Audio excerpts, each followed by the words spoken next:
Hey there! Do you ever get tripped up by the present perfect and the past perfect tenses? I know, they sound so similar, but they actually talk about different points in time. But don't you worry, today we are going to clear up all the confusion. You ready? Let's dive in. Okay, so take a look at these two sentences. She has gone viral and she had gone viral.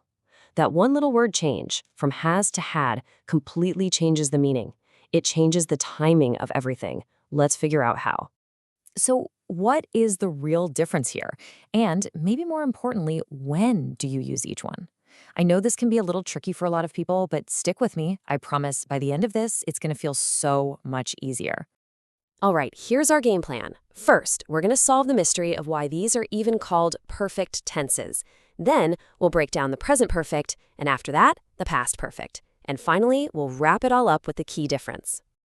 So first things first, let's talk about that name. Why on earth is it called the perfect tense?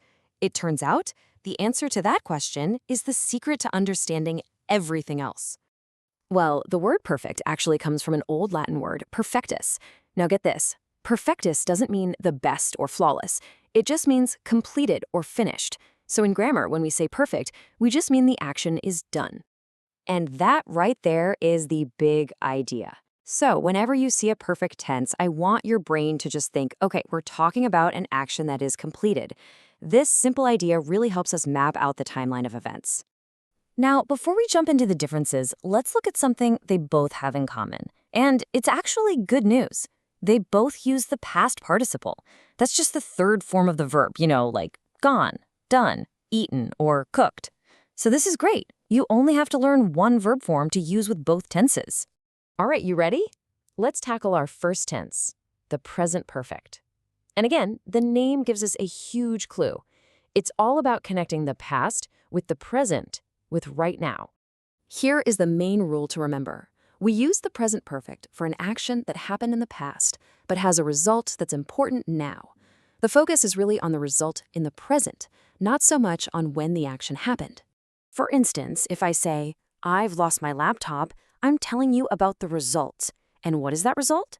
The result is that I don't have my laptop right now. See that? The past action is totally relevant to the present moment. And hey, just a quick tip to help you build these sentences correctly.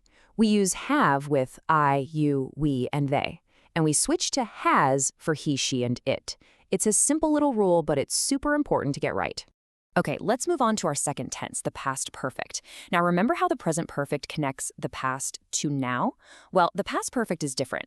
It's all about connecting two events that both happened in the past. This is the absolute key. We use the past perfect to show that one past action was completed before another past action happened. I like to call it the earlier past. It's all about putting events in the correct order. Let's look at an example to make this super clear. Imagine two things happened in the past. First, you made some biryani. Second, your friends arrived. To show which one happened first, you'd say, I had made the biryani when they arrived.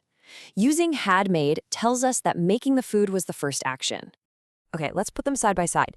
If you say, I have been waiting for my visa, it means you are still waiting now. The wait isn't over.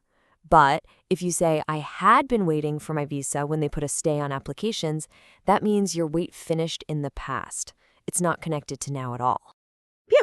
Okay, we have covered a lot. So now let's just review everything with a nice, simple summary. This is really going to help all these ideas stick in your mind. All right, let's break it down one last time.